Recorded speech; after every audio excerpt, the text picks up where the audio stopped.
घोटालों का अंबार लगा है छत्तीसगढ़ में। भूपेश की सरकार का अंत हुआ छत्तीसगढ़ में। घोटालों का अंबार लगा है छत्तीसगढ़ में। का जनता के लिए कुछ मसालेदार खबर लेकर आया है आज। सही पकड़ी है तितली, आज का मसाला भाई बहुत ही गर्म है। छत्तीसगढ़ में पूर्व मुख्यमंत्री भूपेश बघेल सरकार के घोटालों की लिस्ट लगी है मेरे हाथ में। अरे सच में क्या? और आज वीडियो पर इस महा घोटाले की पोल हम दोनों खोलेंगे।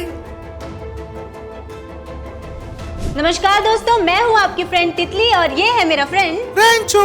तो चलो रेंचो, थोड़ा लोगों को फ्लैशबैक पर लेके चलते हैं। 2018 में जनता ने बड़े विश्वास के साथ भूपेश बघेल को जिताया और जनता ने खूब भरोसा दिखाया। पर भरोसा टूटा, और टूटा भी ऐसा कि अब छत्तीसगढ़ में भ्रष्टाचार की महागाथा के गाने गाए जा रहे हैं। अफसर, नेता, व्यापारी सब मिलकर एक सुपर सिस्टम बना बैठे घोटालों का।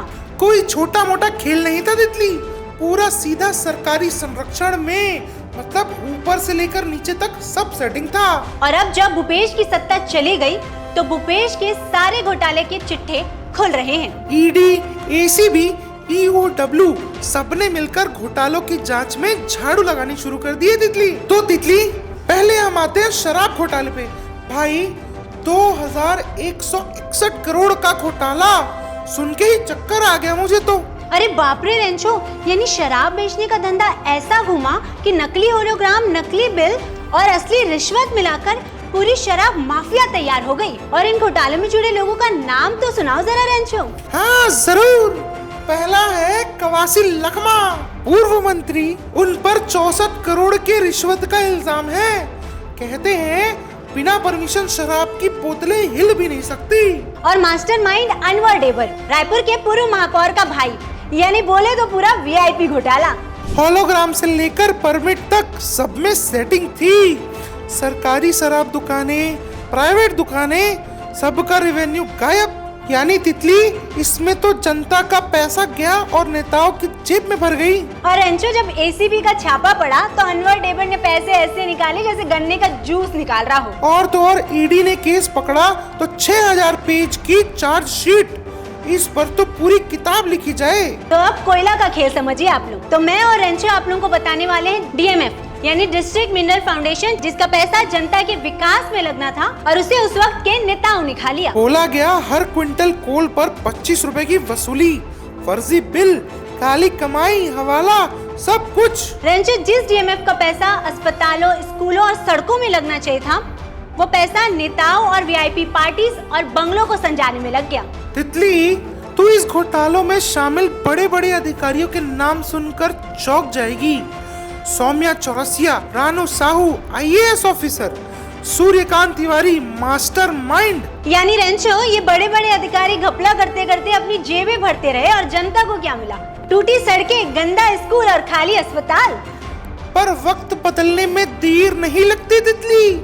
जनता ने ही भूपेश की सरकार को सत्ता से ही निकाल दिया और सत्ता बदलते ही ईओडब्ल्यू का डंडा चला और काली कमाई का पूरा नेटवर्क सामने आ गया।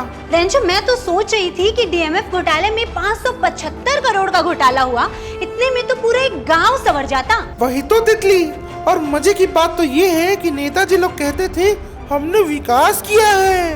और अब रेंचो, सबसे दर्द देने वाला घोटाला, जिसने कई सारे युवाओं का भविष्य खराब कर दिया, पीएससी भर्ती घोटाला। नौकरी के नाम पे हजारों पढ़े लिखे युवाओं का सपना ही तोड़ दिया तितली।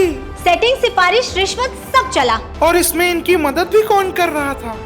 पीएससी के चेयरमैन तमन सिंह सोनवानी और डिप्यूटी कलेक्टर, डीएसपी, सबने घूसखोरी की। और जब सीबीआई ने केस खोला तो पता चला कि पद बेचने की मंडी लगाई गई थी। खुद तो बड़े अधिकारी बन गए, पर जनता के भविष्य के साथ तो खेल कर दिया ना। और सोचो रेंचो कि कोई इतना घपला करने के बाद ये कहे कि हम जनता के हितैषी हैं, तो जूते मारकर बाहर निकाल देना चाहिए इनको। अच्छा रेंचो, अब लोगों को तुम ये बता दो कि अभी क्या चल रहा है। दिसंबर 2023 ईओडब्ल्यू और एसीबी ने छापे मारी। जनवरी मार्च 2025 बड़े बड़े नाम गिरफ्तार हुए। मई जून 2025 600 पन्नों का चार्जशीट दाखिल हुई है तितली। यानी रेंचो, सरकार गिर गई लेकिन घोटालों की जांच अभी तक जारी है। और ये सारे वीआईपी अब लाइन में लगे हैं। जमानत मिले या जेल जाए। चलो रेंचो, अब घोटालों से जुड़े लोगों का नाम गिनवा दो। हाँ जरूर तितली। पहले नंबर पे है कवासी लखमा, पूर्व मंत्री, शराब घोटाला। दूसरे नंबर पे है अनवर डेवर, नेता के भाई हैं लेकिन ये भी शराब घोटाला। तीसरा नाम है सौम्या चौरसिया और ये डीएमएफ घोटाले में फंसी हुई है। चौथा नाम है रानू साहू जो कि एक आईएएस ऑफिसर है और ये भी डीएमएफ घोटाले में सम्मिलित है। आगे में है सूर्यकांत तिवारी, व्यापारी हैं लेकिन कोल और डीएमएफ मामले में फंसे हुए थे। अब आते हैं तमन सिंह सोनवानी जो कि पीएससी चेयरमैन थे और ये तो भर्ती के घोटाले में ही शामिल थे। और साथ साथ है निदेश सोनवानी जो कि डिप्टी कलेक्टर हैं और ये भी पीएससी भर्ती घोटाले में शामिल थे। इसमें दो नाम और हैं, शशांक गोयल और भूमिका कटियार। बस इतने ही नाम है या और भी है रेंचो? अरे अभी एक बाकी है, नाम है साहिल सोनवानी जो कि डिप्टी एसपी थे और वो भी इस पीएससी भर्ती घोटाला में शामिल थे। और आखिरी नाम मैं बताती हूँ रेंचो, के श्रीवास्तव जिसने शराब घोटाले में 15 करोड़ का घोटाला किया। भाई वीआईपी के वीआईपी और सब धरे के धरे रह गए। और रेंचो अब बात पॉलिटिकल असर की। कांग्रेस कहती है कि हमें फंसाने की कोशिश की जा रही है, पर न जनता बेवकूफ है और न ही उन्हें बेवकूफ बनाया जा सकता है। भूपेश बघेल के शासनकाल में नौकरियां, योजनाएं, विकास सबकी बलि चढ़ा दी गई। और अब जब छत्तीसगढ़ की जनता भूपेश का जिक्र करती है तो पीछे घोटाला शब्द लग ही जाता है। भूपेश सरकार को उनके सारे घोटालों की अब सजा मिल रही है। तो अब आप भी अपनी राय कमेंट बॉक्स में हमें जरूर बताएं और ऐसी घपला करने वाली सरकार को क्या सजा देनी चाहिए ये भी आप हमें कमेंट सेक्शन पे जरूर बताइएगा, ताकि अगली बार से कोई ऐसा घपला करने का सोचे भी ना। और साथ ही हमारे चैनल को सब्सक्राइब करना मत भूलिएगा ताकि अगली बार सियासत की नई पोल सबसे पहले हम आप तक पहुंचा सकें। Thank you, bye bye.